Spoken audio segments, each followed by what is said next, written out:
Mourners line the street, numbering in the thousands. Diana touched the lives of so many in her 36 years, and people of all backgrounds take her loss heavily. In a stunning development that has sent shockwaves through royal circles, Queen Camilla has reportedly made the unprecedented decision to directly challenge the late Queen Elizabeth's final wishes regarding Princess Diana's legacy. This shocking move has united Diana's sons, Prince William and Prince Harry, in outrage despite their ongoing estrangement. Palace insiders reveal that both princes are furious at their stepmother's actions, creating a family crisis that threatens to undermine King Charles's efforts to project stability in his reign. What exactly has Camilla done that has so angered Diana's sons, and why would she risk such a controversial stance? The royal directive ignored. According to sources with direct knowledge of the situation, before her death, Queen Elizabeth left specific instructions regarding several royal residences, collections, and heirlooms that had connections to Princess Diana. These instructions included provisions for preserving Diana's personal effects, maintaining certain memorials, and ensuring her grandchildren would have access to items that belonged to their mother. The late Queen was extremely thorough in her planning, revealed one former palace official. She understood that Diana's legacy remained a sensitive topic and wanted to ensure everything was handled with appropriate respect after her passing. Among these directives was the stipulation that Diana's former apartments at Kensington Palace would be preserved in their historical context, with certain rooms maintained as they were during her residence there. Additionally, specific jewelry pieces that had been worn by Diana and returned to the royal collection were to be reserved for use by Kate, Princess of Wales, and eventually, Princess Charlotte. However, palace insiders claim that Camilla has systematically begun dismantling these arrangements, beginning with the redecoration of spaces in Kensington Palace that were specifically covered by Elizabeth's directives. Camilla has made it clear she wants a clean slate, said one royal household source. She's instructed staff to refresh areas that were explicitly meant to be preserved, and has begun using jewelry pieces that were designated for Kate and Charlotte. William's measured fury. For Prince William, this situation represents a particularly difficult challenge. As heir to the throne, he's been careful to maintain public unity with his father and Camilla, while privately harboring strong feelings about his mother's legacy and how it should be honored. William is absolutely livid, but he's trapped in an impossible position, claimed one source close to the Prince of Wales. He can't publicly criticize the king's wife without creating a constitutional problem. But he views Camilla's actions as a direct attack on his mother's memory. According to multiple sources, William has attempted to address the issue through proper channels, requesting formal meetings with his father to discuss what he views as violations of his grandmother's wishes. These meetings have reportedly been tense, with Charles caught between loyalty to his wife and understanding his son's perspective. Most concerning to William, according to those familiar with his thinking, is what he perceives as Camilla's attempt to gradually erase Diana's presence from royal history. He allegedly told a close confidant, "First it's redecorating rooms, then it's wearing her jewelry. Soon it will be as if my mother never existed in these spaces at all." William's staff has reportedly been instructed to carefully document all changes being made that contradict Elizabeth's wishes, creating what one insider described as an accounting of grievances that may eventually require intervention from the Privy Council if the situation continues to deteriorate. Harry's public outrage. While William's response has been measured by his position and proximity, Prince Harry has reportedly been far more direct in his objections. From his home in California, Harry has allegedly sent a strongly worded private letter to both his father and Camilla expressing his disgust at what he views as disrespect, not only to his mother, but also to his grandmother's final wishes. Harry isn't constrained by the same considerations as William, explained one source familiar with both brothers. He's made it clear that if Camilla continues down this path, he's prepared to make the entire situation public, including specific details about Queen Elizabeth's directives. This threat of public exposure is particularly concerning to palace officials, who fear that Harry could use his media connections and platform to create another royal crisis, just as Charles has begun to stabilize his reign. The specific mention of Queen Elizabeth's wishes adds another dimension, as the late monarch remains deeply revered by the British public. According to those close to Harry, he views this situation as validation of concerns he has expressed for years about Camilla's influence and intentions. One friend reported that Harry said, "This is exactly what I warned everyone about. The moment she had the power, she began using it to erase my mother. It's vindication in the worst possible way." The items in dispute. At the center of this royal conflict are several specific items and spaces that hold deep significance in Diana's story. Palace sources have identified several key points of contention. Diana's former apartment at Kensington Palace, which Camilla has allegedly begun modernizing, despite directives that certain rooms be preserved in their historical state. The Spencer tiara, which Diana wore on her wedding day. Though technically owned by the Spencer family, arrangements had been made for it to be displayed in a royal collection dedicated to Diana's memory. A collection of sapphire jewelry that matched Diana's famous engagement ring, now worn by Kate. Queen Elizabeth had designated these pieces for Charlotte when she comes of age. Personal correspondence between Diana and Queen Elizabeth, which was to remain sealed until William and Harry mutually agreed to its release. Camilla has reportedly requested access to these letters. A suite at Sandringham that Diana had decorated and used when the family spent Christmas there, which Camilla has allegedly converted into a new space for her own grandchildren. These might seem like small things to outsiders, but they represent physical connections to Diana that her sons value deeply, explained one former royal household member. By changing or claiming these spaces and items, Camilla is effectively overwriting Diana's presence in royal history. Charles caught in the middle for King Charles. This situation represents a painful dilemma that forces him to choose between his wife and his sons. Sources close to the monarch describe him as deeply distressed by the conflict, particularly as it involves honoring the wishes of his late mother, while also supporting his current wife. Charles genuinely wants to heal his family, but he's caught between irreconcilable positions, said one longtime royal advisor.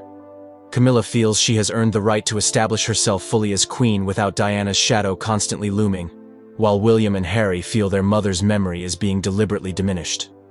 The king has reportedly attempted to broker a compromise, suggesting that certain items and spaces could be preserved as Elizabeth wished, while others could be updated or repurposed. However, this middle ground approach has satisfied neither side, with Camilla reportedly insisting on her prerogatives as queen and the princes standing firm on respecting their grandmother's explicit wishes. Most concerning for Charles is how this conflict might affect his relationship with William, whose support is essential for the stability of the monarchy. One source claimed to have overheard William telling his father, "You're putting me in an impossible position. I cannot and will not stand by while my mother's memory is erased from our family history." The Queen's detailed instructions. What makes this situation particularly problematic is the reportedly explicit nature of Queen Elizabeth's instructions.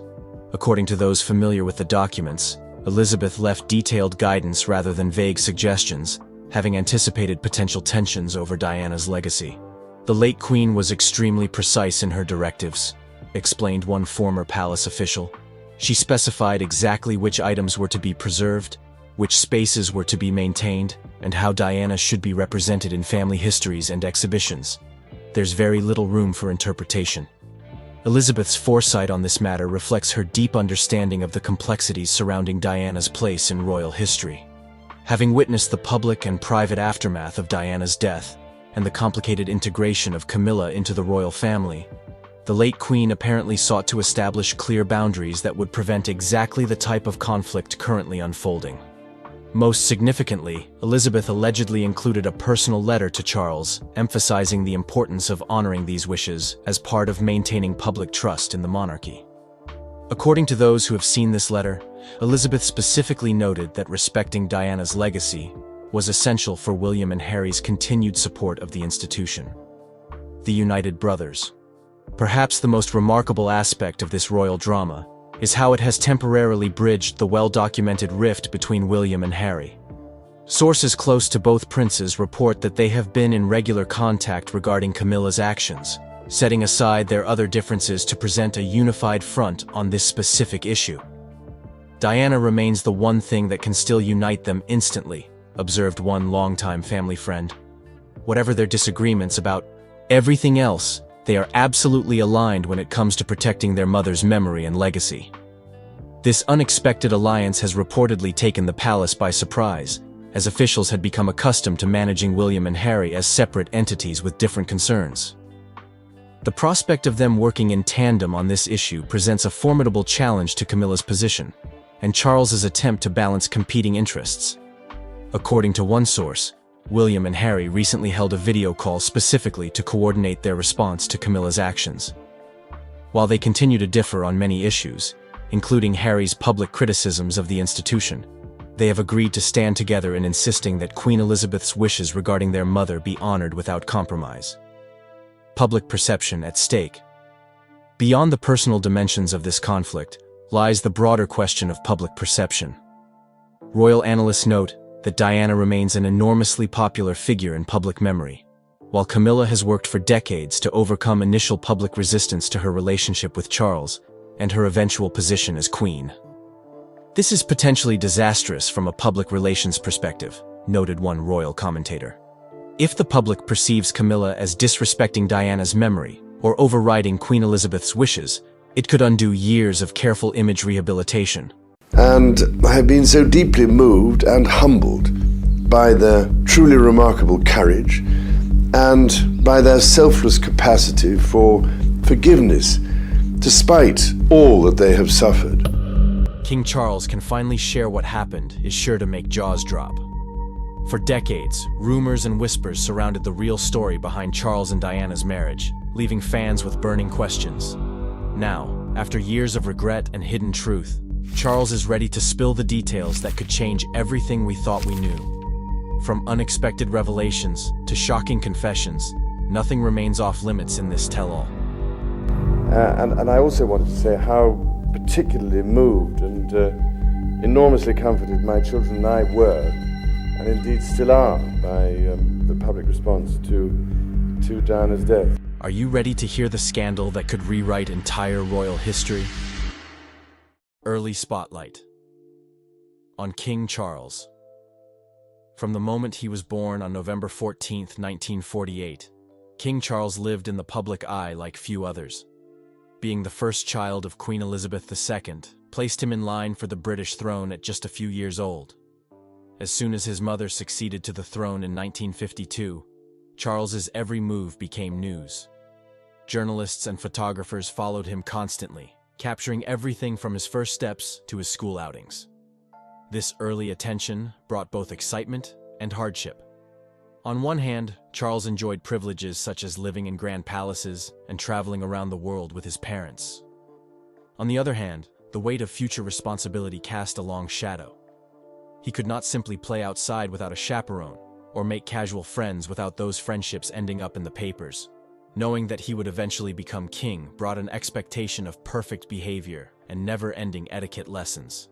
As a child, Charles took part in public events that most people never experience.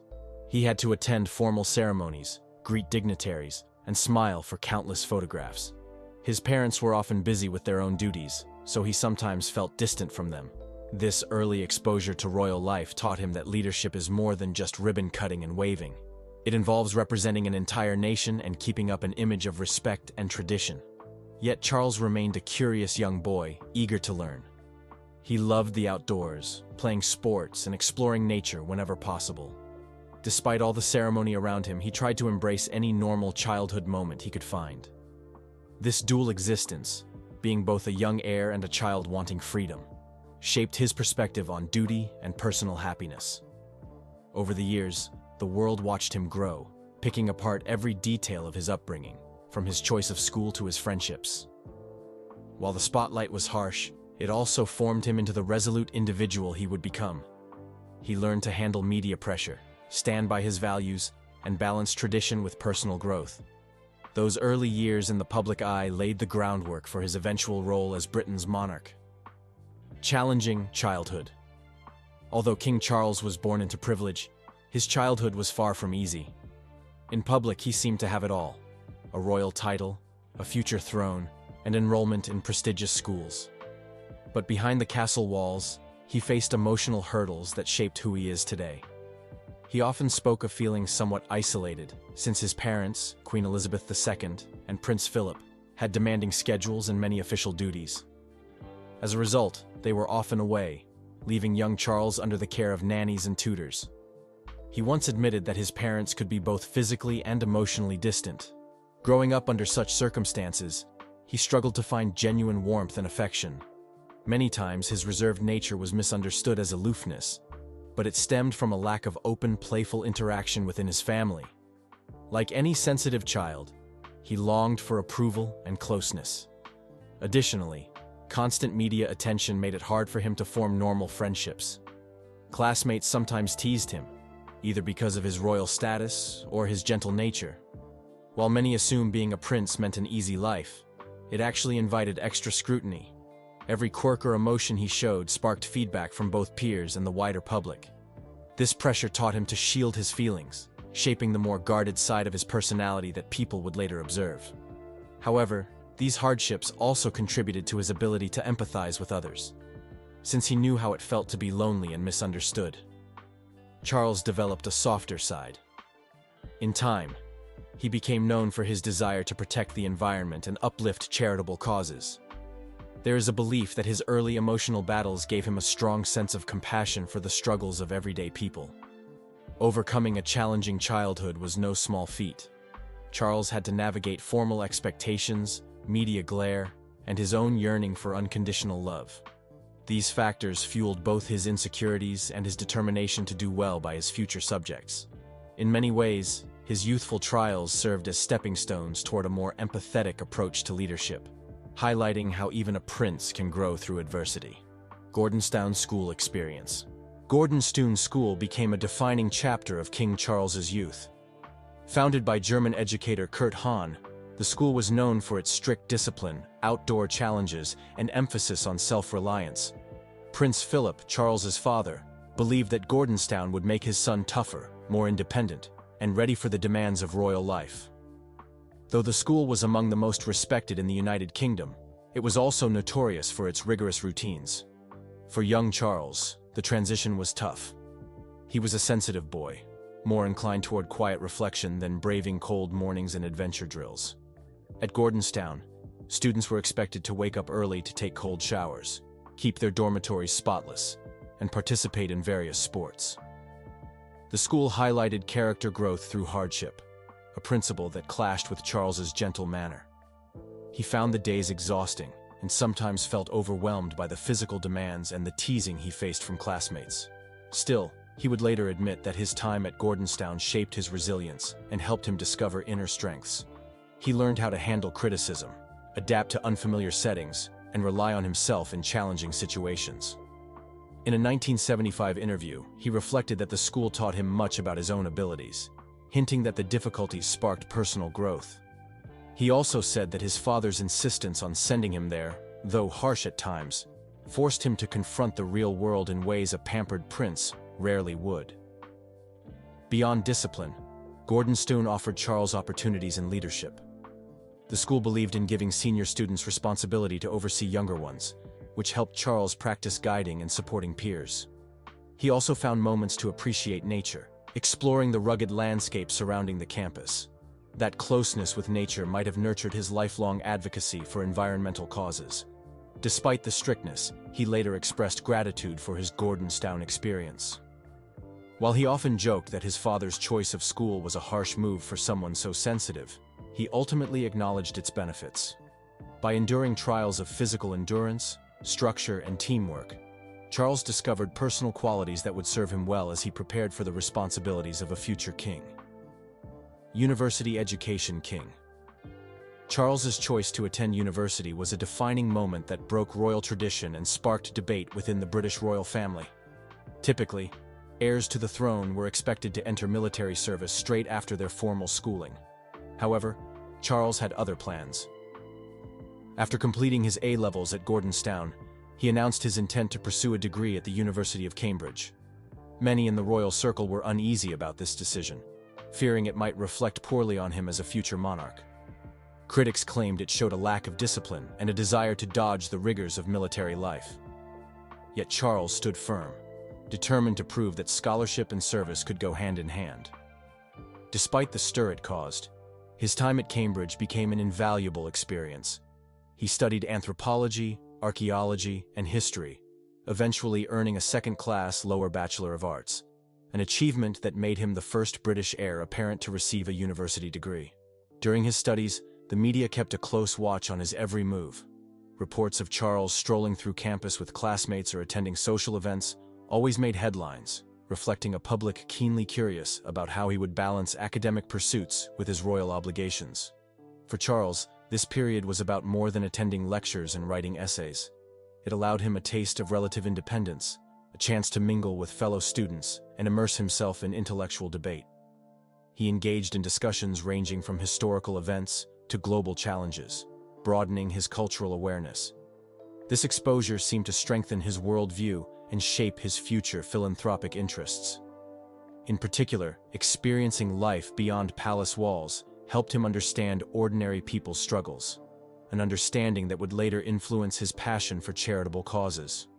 Still, not everyone was so accepting of his academic adventure. Some family members felt that time spent away from official duties hindered his readiness for the crown. Yet, Charles's resolve only grew stronger in the face of doubt. Even as tension brewed within the royal household, he persisted, focusing on exams and forming friendships that would last for years. Military career. After earning his university degree, King Charles turned his attention to the military, a path many had expected him to follow from the start. Criticism had built up when he initially postponed his service, with voices suggesting he feared the harsh environment. Yet Charles was determined to prove otherwise. Early in his second year at Cambridge, he requested Royal Air Force training, surprising both the public and members of his family. This move signaled his readiness to take on physically and mentally demanding challenges. Charles began his preparatory instruction by studying a range of technical subjects, including aerodynamics, navigation, and aviation medicine. According to Air Chief Marshal Sir Richard Johns, who oversaw parts of Charles's training, the young man displayed remarkable concentration and a fierce determination to excel. While critics still questioned whether a sensitive prince could handle strict discipline, Charles's instructors saw a different side, a focused student who refused to fail. His military journey didn't end with the RAF. Charles soon embarked on a career in the Royal Navy, following in the footsteps of his father and grandfather. He took an accelerated course at Britannia Royal Naval College, quickly adjusting to life on ships, destroyers, and frigates. Over time, he served as a gunnery officer on the HMS Minerva and took on responsibilities that tested both his leadership and technical skills. His active involvement in real operations, such as monitoring a Soviet submarine, showcased his calm under pressure and willingness to adapt to life at sea. One highlight of Charles's service was his development as a pilot. He spent countless hours in the cockpit, perfecting maneuvers and formation flying. His dedication paid off when he earned the Double Diamond Trophy, marking him as one of the top pilots in his class. Eventually, Charles advanced to commanding officer of the minesweeper HMS Brownington, where he led a small crew through routine exercises and real missions involving leftover World War II ordnance. By December 1976, he concluded his active military career with the rank of commander. Though some once doubted his ability to withstand rigorous training, he left with a record that spoke volumes about his commitment and skill. In many ways, his time in uniform demonstrated that a future monarch could balance tradition with personal ambition, all while earning the respect of both royal and military circles. It was one more stepping stone on a journey that would soon lead him to a deeply complex chapter of life. Meeting Princess Diana. Meeting Princess Diana. The story of King Charles meeting Princess Diana often leads to mention of a shooting party hosted by Diana's older sister, Sarah. But according to Charles himself, their very first meeting happened in a less glamorous setting, a freshly plowed field. In that moment, Diana was a shy 16-year-old, while Charles was in his late 20s, dating Sarah. Despite the age gap and the prince's existing relationship, Diana captured Charles's attention. He was charmed by her youthful spirit and unique warmth, but with his eyes fixed on Sarah at the time, he barely acted on those feelings. Not long after, Charles joined Sarah for a ski trip, and their blossoming relationship was widely documented by the media, who celebrated them as a potential match. Behind the scenes, though, something else was happening. During a gathering at Sarah's invitation, Charles and Diana ended up talking in private. She led him on a brief tour of her home's gallery, and he found her kindness and energy irresistible, even if he couldn't publicly show it. Meanwhile, Diana was flattered by the prince's genuine interest. Yet the situation was far from simple. Sarah was still very much in the picture. In a surprising twist, Sarah herself ended up ending the relationship with Charles. She gave a frank interview to a magazine, boldly stating she was not in love with him, nor had any intention of marrying into the royal family. The public was stunned, considering how they had seemed happy together during their ski outings. Within months, Sarah married someone else, causing the media to pivot and focus on the evolving connection between Charles and Diana. With Sarah now out of the equation, Charles felt freer to pursue the younger sister who had captivated him from that first encounter. Still, there were unavoidable concerns about their 12-year age difference and Diana's limited experience with the public eye. Undeterred, they began seeing more of each other. The royal family, always conscious of appearances, kept a close watch on their dates, intrigued by the possibility that Diana might be a suitable bride for the future king. Marriage to Diana. The marriage of King Charles and Princess Diana was hailed as the event of the century, a dazzling ceremony watched by hundreds of millions worldwide. From the outside, it looked like the ultimate fairy tale. Royal pomp, horse-drawn carriages, and a stunning bride adored by onlookers everywhere she went. Yet beneath the grand displays of love and pageantry, trouble brewed. Diana, who was only 20 when she wed the future king, soon found that royal life was far more complex than she had imagined. One early warning sign came during their engagement interview. When asked if they were in love, Diana confidently said yes, but Charles replied, "Whatever in love means." His awkward response drew public concern, and privately, Diana admitted that it hurt. Troubles mounted further during their engagement when she discovered Charles had purchased a gift for his ex-girlfriend, Camilla Parker Bowles. Though Diana considered calling off the wedding, she pressed on, buoyed by her sister's support, but harboring deep fears about Charles's loyalty. Their wedding day remained a spectacle of joy, at least to the millions watching on television. Behind the scenes, however, cracks formed in the marriage almost immediately. Diana struggled with the relentless scrutiny of the press and the expectations placed on her as a royal wife. Charles, meanwhile, did little to hide his lingering attachment to Camilla, fueling Diana's worries and later, her heartbreak. Over time, the emotional strain took a visible toll. Diana spoke openly about her feelings of inadequacy, and Charles, unsure how to handle her distress, seemed to drift further away. Eventually, the rumors of Charles's ongoing affair became impossible to ignore. Diana confronted Camilla directly, pleading for her to leave Charles alone. When that failed, the tension boiled over, leaving Diana feeling more isolated than ever. The media, hungry for drama, devoured every hint of conflict. The final blow arrived when intimate phone conversations between Charles and Camilla leaked to the press, exposing the true extent of their relationship. Faced with a scandal that rocked the monarchy, Charles publicly admitted the affair. A deeply wounded Diana, in turn, shared her side in televised interviews, famously remarking that, "There were 3 of us in this marriage." In 1992, they formally separated, finalizing their divorce in 1996. What began as a fairy tale had become a cautionary story of love, betrayal, and public intrusion, forever shaping how the world viewed the House of Windsor and the couple at its center. Infidelity and marital troubles. The marriage of King Charles and Princess Diana was once the world's favorite fairy tale, but underlying tensions and hidden affections soon cast a shadow over their union. Early on, Diana sensed Charles's lingering fondness for his former flame, Camilla Parker Bowles. Although Diana hoped that marriage and motherhood would draw Charles closer, those dreams gradually faded as Camilla remained in the picture. Hurt and confused, Diana confronted Charles about the gift he had bought Camilla shortly before their wedding, an omen that her new life might not be a peaceful one. Taking on royal duties brought more public attention, leaving little room for private resolutions. Diana tried to hold her marriage together despite feeling increasingly overshadowed by Camilla's presence. Pleas and direct confrontations proved fruitless. Charles, meanwhile, seemed torn between his sense of duty to Diana and his emotional history with Camilla. Eventually, their marital strains spilled over into media reports, fueling endless tabloid gossip. Every time Diana appeared at a public event looking downcast or teary-eyed, the press speculated about Charles's behavior and the cracks in their relationship. The unsustainable tension came to a head when intimate phone conversations between Charles and Camilla leaked, confirming beyond doubt that the prince had continued his affair. The tapes featured candid exchanges, revealing the depth of their emotional bond. As these calls became front-page news, any hope of salvaging the royal marriage dimmed. In a bid to manage the crisis, Charles sat down for a televised interview where he finally admitted to cheating on Diana.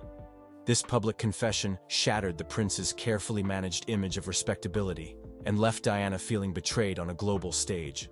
Although the divorce was still months away, the emotional damage was done. Diana's heartbreak and Charles's public mea culpa generated an unending storm of media scrutiny. Many who had idolized Charles for his dedication to royal duty now questioned his character.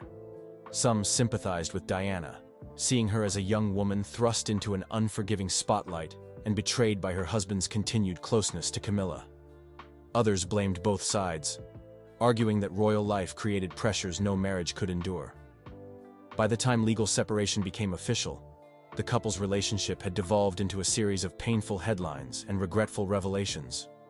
What started as a storybook wedding in front of nearly 1 billion onlookers turned into a cautionary tale of unresolved past relationships, public obsession, and the heavy toll of infidelity on even the most glamorous unions.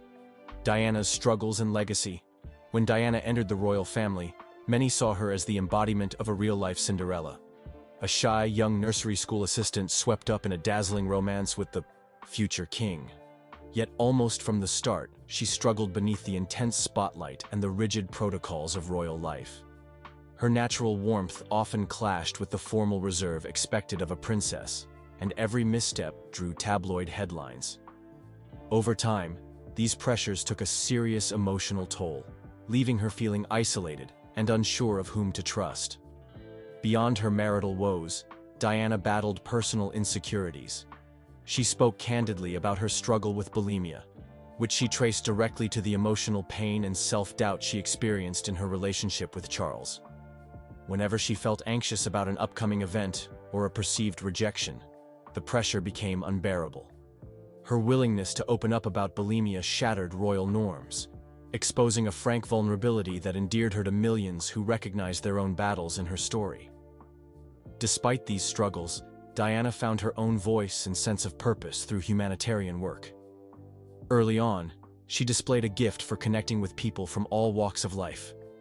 Children facing critical illness, victims of poverty, and those living with HIV/AIDS all found a compassionate ally in Diana, who wasn't afraid to kneel down, embrace them, and show a human touch that broke centuries of royal formality. This empathy became a hallmark of her public persona, earning her the nickname, the People's Princess. Even as her marriage unraveled, Diana's global reputation soared, buoyed by her devotion to charitable causes. She visited hospitals, comforted the sick, and championed controversial topics like landmine clearance.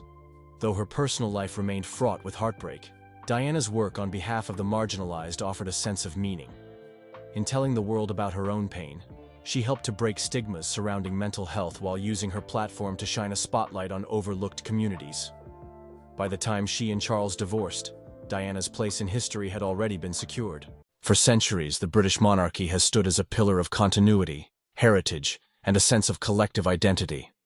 Its traditions have been woven into the fabric of the nation, offering a reminder of time-honored ceremonies, elaborate protocols, and the enduring institution of royalty. Yet, every so often, an event arises that shakes the venerable pillars of this royal edifice, leaving both public observers and royal insiders in a state of collective astonishment. In one such extraordinary turn of events, King Charles has chosen to step away from his royal title. This decision, seemingly born of a convergence of private convictions and public pressures, has ignited heated debates and intense curiosity across the globe. How did King Charles arrive at this watershed moment? What dynamics led him to relinquish the station he once seemed destined to uphold? And what does the future hold for a monarchy that has been forced to confront the realities of modern life in a way it rarely has? The first reactions to King Charles's decision were, predictably, a cocktail of disbelief and fervor. Royal watchers, the media, and the public at large struggled to reconcile the image of Charles as the face of established ceremony with a new vision of him stepping away from a role that has defined him for so many years. Some wondered if his choice was motivated by personal longing, a desire to forge a life unencumbered by ceremonial trappings, while others speculated that this step was part of a broader realignment within the monarchy itself, signaling that even the grandest institutions are not immune to the imperatives of changing times. All at once, questions flooded every corner of public discourse. Was this an attempt on King Charles's part to modernize the monarchy from within, or was it evidence of private struggles made public? Could it be a bid to protect his own mental or emotional well-being, or a response to the friction created by competing visions within the royal family? These layers of speculation did little to quell the public's thirst for clarity. Official statements were spare in detail, providing enough information to confirm the essential facts, but leaving ample space for rumors to flourish. Royal correspondents swarmed to glean any hint of hidden motives, turning an already complicated situation into a maze of theories, counter-theories, and endless commentary. For the British monarchy, an institution built on continuity and respect for established protocols, such widespread public questioning was unsettling, to say the least. Monarchs are typically paragons of steadiness, their decisions reflecting slow and deliberate changes rather than abrupt shifts. But King Charles's choice felt strikingly different. Indeed, the monarchy had seldom seen a development so abrupt since the era of the abdication crisis in the early 20th century. What lay behind this monumental decision? To answer that question, one has to consider the remarkable path King Charles traveled before this moment. Born into a life of inherited responsibilities, Charles spent much of his existence knowing he stood in the direct line of succession, bound to the future role of reigning over the country. From his earliest days, the weight of public expectation hovered, guiding his education, shaping his experiences, and dictating the trajectory of his personal life. Though he had passions, environmental causes, organic farming, charitable ventures, those pursuits were often cast in the light of his impending destiny as monarch. When he finally ascended to the throne, it felt like the culmination of everything his life had prepared him for. Yet, as with all human stories, the linear path from heir to sovereign was accompanied by complications. Critics sometimes labeled him overly traditional, while paradoxically, some contended he was too outspoken on modern topics such as architecture or climate change. The public's perception swung between viewing him as a figure well-equipped to guide a venerable institution into the contemporary era, or an out-of-touch royal uncertain of how to connect with an increasingly diverse and skeptical public. His personal relationships became fodder for endless tabloid speculation, adding an extra burden to the already colossal responsibilities that come with wearing a crown. Against this backdrop, King Charles's recent decision to relinquish his title seems less abrupt than it might appear on the surface. He had long walked a tightrope between honoring ancient customs and wrestling with the need to adapt the monarchy to modern values. Perhaps the tension of that balancing act eventually pushed him to make an extraordinary choice, to carve out a role not entirely dictated by protocol, but by personal conviction and an evolving sense of responsibility. For outsiders, the significance of losing the kingly title is immense. Traditionally, a monarch's position is sacrosanct, conferred at the coronation and regarded as a lifetime station. That Charles would choose to renounce or step aside from it, even in part, raised urgent questions about how the monarchy would recalibrate, how it could maintain its aura of continuity and stability once its central figure decided to leave that role behind. Public reaction to King Charles's move illuminated a growing divide in how people view royalty in the 21st century. Some segments of the public, particularly those with a deep attachment to ceremonial monarchy, viewed his decision as a betrayal of ancient customs. They argued that monarchy by nature is a lifetime commitment, an unspoken contract that links the sovereign to the people. Others, however, saw in Charles a figure of modern leadership courage, someone willing to admit that old forms must give way if the institution is to endure. To them, letting go of the burdens of kingship signaled adaptability rather than abandonment, suggesting that the monarchy might yet shift its focus away from pageantry and toward more tangible forms of service and connection with contemporary society. In many respects, the monarchy found itself at a crossroads, confronted by a stark existential question. Could an institution that has thrived for centuries on ceremonial continuity reshape itself substantially enough to remain relevant, especially when its reigning figure has stepped away from the formal symbols of kingship? The monarchy is historically resistant to dramatic change, preferring incremental evolution over radical transformation. However, King Charles's decision thrust it into uncharted territory. Royal advisors and family members scrambled to manage the fallout, balancing a desire to respect Charles's personal autonomy with the need to preserve the monarchy's unifying function. Everyone recognized that the significance of Charles's choice would reverberate far beyond palace walls. The emotional dimensions of Charles's action were no less compelling. For decades, he bore the title of Prince of Wales, then ascended to become king, a station that placed him at the summit of royal responsibility. The public often glimpsed the formalities, his participation in solemn ceremonies, his speeches addressing national causes, his presence at key events. Few, however, witnessed the personal toll of such constant scrutiny. The monarchy thrives on visibility. Every gesture, every word, every choice of attire can become a talking point. For a man of introspective bent, who once showed genuine fervor for quiet pursuits like reading philosophy or planting trees, the day-to-day demands of monarchy were draining on both emotional and intellectual levels. Stepping back might have been an attempt to reclaim a piece of his own identity, an identity that had remained subsumed by ceremony for much of his life. Observers also note that King Charles's choice may have been deeply influenced by the example of others within the family and beyond. Modern royals like William and Catherine have already shown a flair for embracing new forms of outreach, social media, and more casual public encounters, arguably broadening the monarchy's appeal. Might Charles have felt overshadowed by the ease with which the younger generation navigates the digital age, or possibly inspired by the notion that monarchy can be flexible? Moreover, one can't discount the impact of global conversations about mental health, personal fulfillment, and the challenges posed by relentless public gaze. Charles might have wanted to set a precedent, that it's permissible even for royalty to choose personal well-being over unyielding tradition. Speculations aside, the immediate ripple effects were profound.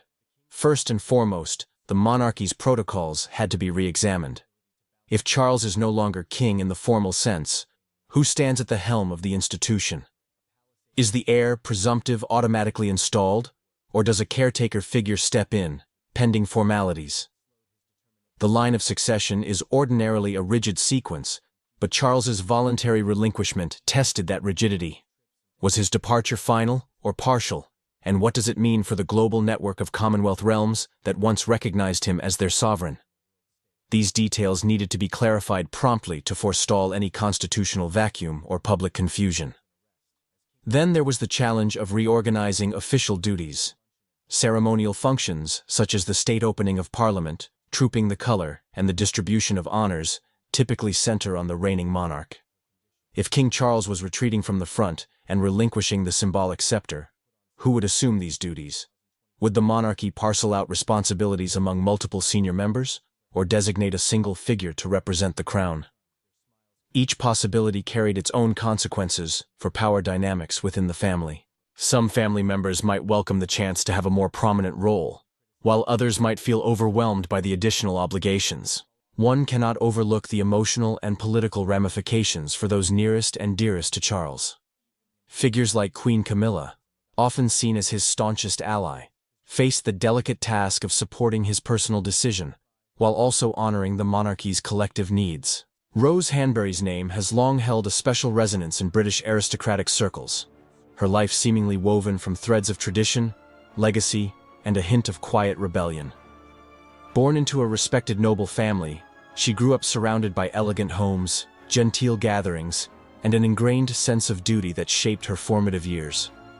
Even as a child, she was known for her thoughtful demeanor and a reserved charm that set her apart in a social sphere where confidence and affability are prized qualities. From a young age, Rose was taught the customs of aristocratic life: when to curtsy, what topics to discuss at the table, how to project grace and warmth without seeming contrived. Yet, beneath those carefully polished manners, she harbored private dreams that extended beyond the gilded confines of Britain's upper crust. Rose was blindsided by the sudden surge in gossip. She had never angled for the spotlight. Indeed, she had spent most of her life avoiding it, preferring the safety of a measured, dignified presence that placed her neither at the center of attention nor so distant that she became a subject of exclusion. To find herself cast as a focal point of tabloid speculation was jarring. At first, she attempted to ignore the murmurs. She believed that by refusing to dignify unsubstantiated rumors with a response, she could starve the story of oxygen. Yet the media's appetite seemed insatiable. Headlines speculated on her every move. If she stood too close to Prince William at a function, it fueled new whispers. If she avoided certain events altogether, tabloids read that as evidence she was hiding from controversy. Friends and advisors advised her on how to handle the situation. Some encouraged her to give a definitive statement denying all wrongdoing, while others insisted that silence was golden in the face of baseless innuendo. Rose struggled with the choice. She valued her privacy deeply, but also felt a moral impetus to defend herself, not just for her own reputation, but for the sake of her family and the people who had always supported her. Each day that passed without a formal statement only seemed to fuel the rumor mill. At the same time, every new rumor or tabloid headline left her feeling more invaded, as if her personal life, so carefully guarded, was being stripped bare for public entertainment. The stress took a toll on her well-being. She found it difficult to sleep, constantly anticipating the next wave of sensational headlines. Her daily routines, once simple and fulfilling, became tinged with apprehension. Even small outings, such as stepping out for tea or running an errand, could be photographed and then dissected. A life of quiet luxury and understated responsibilities mutated into a never-ending battle against a narrative she never signed up for. Adding to the pressure was the knowledge that her association with the royal family magnified every rumor, every small event, into an international news item. The monarchy, bound by centuries of precedent and the tradition of silent dignity, was unlikely to intervene publicly on her behalf, leaving her to navigate the minefield mostly on her own. Moreover, the rumors cast an unwelcome spotlight on her friendship with Kate, a bond that she had valued for its genuine warmth and mutual respect. Now, that friendship was pulled into the tabloid's swirl of speculation. Magazines fueled notions of rivalry, betrayal, or tension. In that environment, even an innocuous moment, like being seated at the same table during a charity fundraiser, could be twisted into an entire narrative about forced interactions or veiled hostility. Rose's relationship with Kate was suddenly tabloid fodder, dissected by outsiders who had never witnessed their genuine rapport behind closed doors. Meanwhile, Prince William faced his own share of public scrutiny, yet the monarchy's time-honored strategy of silence prevailed. Those who empathized with Rose acknowledged the impossibility of her position. How do you fight an amorphous cloud of rumors without unwittingly giving them more substance? How do you retain your dignity when every attempt to set the record straight can be misconstrued as proof of guilt? At times, Rose considered issuing a firm denial through official channels. Yet she also feared that stepping forward to battle the tabloids directly would entrench her even further in the public eye, a place she never wanted to be. She made a series of measured choices designed to minimize attention. Invitations to glamorous events went unanswered. She reduced her presence on social platforms, restricting any glimpses the world might have of her day-to-day life. With each retreat, the tabloids pounced, interpreting her withdrawal as evidence she was avoiding Kate or being exiled by the royals. In truth, her decision to step back was more about self-preservation than anything else. She sought refuge among her closest circles. Yet the scandal refused to burn itself out. The story had all the elements the public relished: a supposed love triangle, a glamorous aristocrat, the future king and queen, and an official silence that left imaginative spaces for rumors to flourish. In some corners of social media, she was vilified. In others, she was defended as a victim of tabloid cruelty. Her life's narrative had splintered into countless versions, each retold by people who had never met her. Behind closed doors, she grappled with anxiety and a deep sense of frustration at how swiftly an unsubstantiated rumor could overshadow her years of dignified discretion. Eventually, the emotional strain reached such an intensity that she realized something had to change. She could not continue living as the unwitting protagonist in a public drama that showed no sign of ending. After much deliberation, she decided to take a decisive step, a formal announcement that she would step away from public life. The statement came through a single, carefully worded communication to a well-regarded British paper that had historically treated her with at least a modicum of fairness. She explained that she valued her privacy, that the speculation had taken a personal toll, and that she intended to focus on her family and personal pursuits away from the Klieg lights of paparazzi and endless gossip. The media reception was immediate and intense, as expected. Some outlets interpreted her announcement as tantamount to an admission that she had something to hide. Others claimed she was being bullied out of her rightful social circles by an unrelenting rumor mill. More sympathetic voices framed her departure as a courageous act of self-defense, a measured refusal to let public scrutiny consume her life. Rose, now resolute in her choice, refused to be drawn into further commentary. For her, stepping away was not about winning an argument or feeding a controversy. It was about preserving her well-being and reasserting a control she felt had been snatched from her. Over the following months, she began the practical work of retreating from the public arena. She scaled back her participation in aristocratic events, politely declining invitations that would have placed her in the direct line of tabloid attention. She also shifted her philanthropic energies towards smaller charities and organizations where she could contribute more discreetly. Instead of hosting lavish fundraisers or making high-profile appearances, she worked quietly in the background, offering her time and financial support without any fanfare. Her circle of close friends grew tighter, focused on those who had demonstrated unwavering loyalty and respect for her privacy. There were whispers, of course, that this departure could be temporary, that in time she might re-emerge. But Rose herself felt a profound relief in stepping off that public stage. Where once her days had been governed by social calendars and insidious rumors, she now woke to simpler rhythms: a morning walk, an afternoon spent reading or practicing photography, evenings dedicated to meaningful conversation with family and longtime confidants. Freed from the need to second-guess how each move might be perceived, she discovered a sense of peace that had long eluded her. Naturally, the tabloids were slow to let go. They spun stories about her reclusion, suggesting it was forced upon her by royal decree, or that she was harboring bitterness over alleged slights. But as time passed, and she consistently refused to re-engage, the appetite for new material about her dwindled. Other controversies arose to occupy the front pages, and the ceaseless churn of celebrity news found fresh subjects. Gradually, Rose's name became less frequent in the columns.